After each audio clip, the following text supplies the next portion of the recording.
No ar, Radar de Notícias. Prestação de serviços. Utilidade pública. Comigo aqui na bancada o jornalista Rabi Kalil. Bom dia, Rabi. Bom dia, Pedro. Bom dia a todo o público multimídia do Radar de Notícias. Bom, o secretário de governo americano acaba de me mandar uma mensagem aqui dizendo que sobre as feiras livres, minha dúvida sobre as feiras livres. Ele diz que a distância entre as barracas será no mínimo de 1 metro. E Sim. que atualmente há barracas de até 12 metros, né, de tamanho. E essas barracas serão limitadas a 8 metros, serão menores. Até 8. Até 8 metros. É isso aí. Acredita, Rabi, que vão conseguir disciplinar as feiras livres? Sim, além disso, eu acrescentaria também, foi na live do prefeito que ele passou ontem, recomendando uma pessoa, um funcionário de cada barraca para o manuseio do dinheiro. Porque em feiras livres você se utiliza muito dinheiro e não tanto cartão de débito. Poderiam usar também, né? Poderia. Existe, tem barracas que possuem, mas hoje, tradicionalmente, as feiras livres mais se utilizam com cartão, com o manuseio do dinheiro. Então ele recomendou uma pessoa para que faça apenas este manuseio, né, do dinheiro, que recebe e que dá o troco. A Itália chegou a proibir o uso de dinheiro, hein? Só transação eletrônica, cartão ou transação bancária. Outra observação também, por exemplo, vai na feira para pegar o pastelzinho, compra e vai embora. Não fica ali. O pasteleiro está fechado, não está? Então, não, acho que não. Eu acho que isso está sim. Não, pasteleiro, inclusive até na live ontem foi... Ah, é? Foi para mim vai comprar o pastel? Você pode comprar o pastel, mas pega o pastel e leva para casa. Para evitar justamente as aglomerações. Mas o pastel não é necessário, vamos falar a verdade, né? Necessário é você ir na feira comprar mantimentos. Não é para você dar uma banda na feira e comer um pastel. Pois é que existe aquela máxima, né? Vai para a feira e não comer um pastel. Então, mas não é o momento. Não é o momento, exato. Mas tirou essa questão do... Você me falava aqui no intervalo das máscaras. A prefeitura está distribuindo máscaras? Tá. Em algumas regiões, a prefeitura ela tem até notícias, inclusive, sobre o que o Virgílio havia comentado no primeiro bloco. Equipes da prefeitura estão distribuindo máscaras também nas regiões periféricas da cidade. Não sabia. Bom, também é humanamente impossível distribuir máscara para toda a população, né? Talvez em pontos mais estratégicos, né? Sem dúvida. Seria muito interessante no transporte coletivo, né? A tendência é essa. Acho que no próprio transporte coletivo, sugiro até que a própria empresa do transporte coletivo, ela disponibiliza. Na atual crise deles, né?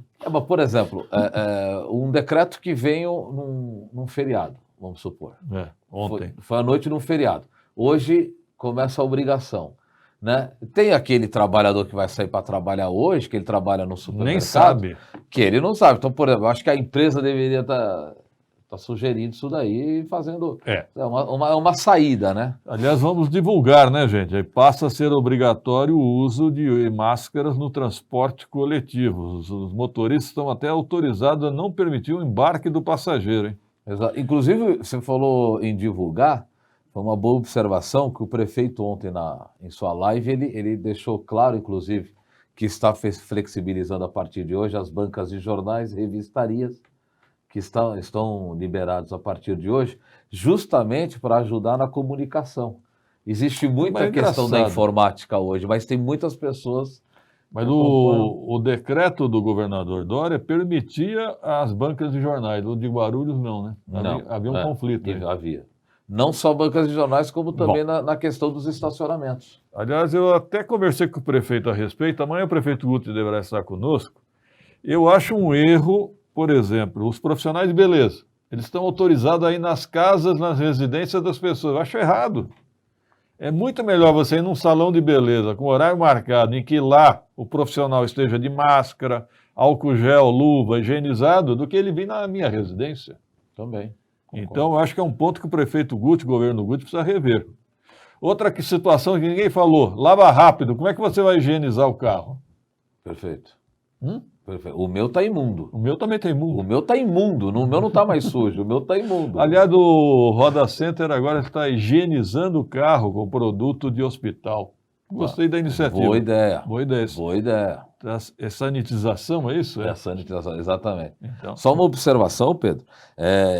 O prefeito, claro que amanhã ele vai explicar melhor, mas já antecipando, baseado na live de ontem, ele dividiu em fases, né? É o faseamento que ele fez de abertura da reabertura dos comércios. Então, os salões de beleza ficou para a fase 2, que é a partir do dia 6 de maio. Tudo isso, gente, ainda vai depender de uma questão, se o Ministério Público em Guarulhos e o Judiciário não irão se manifestar. Porque o prefeito São José dos Campos, que é do PSDB, do partido do governador Dória, ele flexibilizou, mais do que o Guti agora, lógico, e o MP entrou na justiça e já saiu liminar. Então tem que ver até que ponto o governador Dória vai aceitar a flexibilização em Guarulhos, que é colada com a capital. Perfeito. Nós vamos aguardar agora a posição do judiciário, né? É um detalhe interessante, por exemplo, eu estava acompanhando na abertura do seu programa que você citou a situação de Manaus, né? É uma tristeza lá. Eu queria... por que existe todo esse cuidado? Porque ontem, por exemplo, eu acompanhei aqui eu acabei me encontrando com aquela carreata a favor da abertura do comércio. Tinha em torno de 12 carros.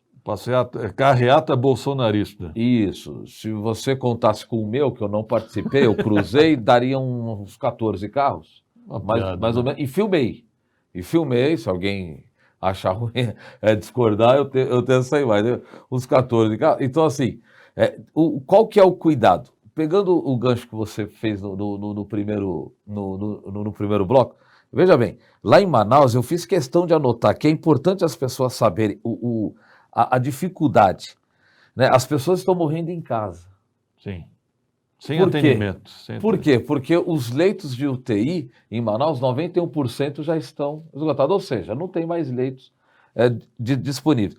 Domingo agora, morreram 122 pessoas. Das 122 pessoas, 20 morreram em casa. Ou seja, quase 20% dos óbitos. Na segunda-feira, anteontem, houve 106 óbitos. Desses 106 óbitos, 38 morreram em casa, quase 40%.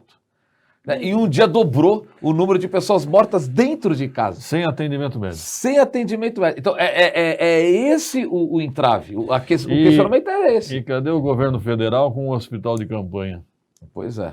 Cadê? Pois é. Fizeram um estádio para a Copa e não fizeram um hospital de campanha. Prefeito de Manaus, aliás, sempre os mesmos nomes, né? Arthur Virgílio Neto. Do PSDB também, inclusive. Mas é engraçado, você vai lá para o Nordeste, são sempre os nomes, Barbalho, sempre os mesmos nomes. Alagoas, o filho do Renan. Meu Deus. E tem o Helder também, que é o filho do Barbalho. Secretário americano de governo aqui nos acompanhando, falando que o pasteleiro na feira segue o mesmo contexto que o restaurante. É isso aí. Só para viagem, só para retirada. E que não podem mais servir molhos em bisnaga. Bom, isso não pode de jeito nenhum, viu? Nem um madeiro poderia fazer isso. Sabiam disso? É só no sachê mesmo. Nem com pandemia, nem sem pandemia. Exatamente. Por uma questão de higiene, às vezes eu não uso. Eu não uso. Porque uma vez eu peguei uma intoxicação. Obrigado, secretário americano. Bom, nós vamos falar também de fake news, né, Rabi? Fake news, o Pedro. Eu acho que você até acompanhou aí uma questão, por exemplo, independente de partido político, nós estamos aqui para falar o que é o correto, o que não é o correto. Então, por exemplo, vem essa história do governador Dória, que estaria fazendo uma festa, tinha quebrado o próprio isolamento, a quarentena que ele mesmo decretou, em Araçatuba, né, com um grupo de empresários lá e tal. Aí fizeram o vídeo dele gravando ao lado da empresária, da empresa, se eu não me engano, a Colormac, grande empresa, inclusive, uma potência, fez um vídeo ao lado dela dentro do voo. Eles estavam voltando da China, né? Desde quando que o governador iria para a China agora? Tudo bobagem. Né? Tudo Aí, linkado a este vídeo, Pedro, vem um áudio de uma mulher, de uma senhora, né? Você chegou a ouvir, né?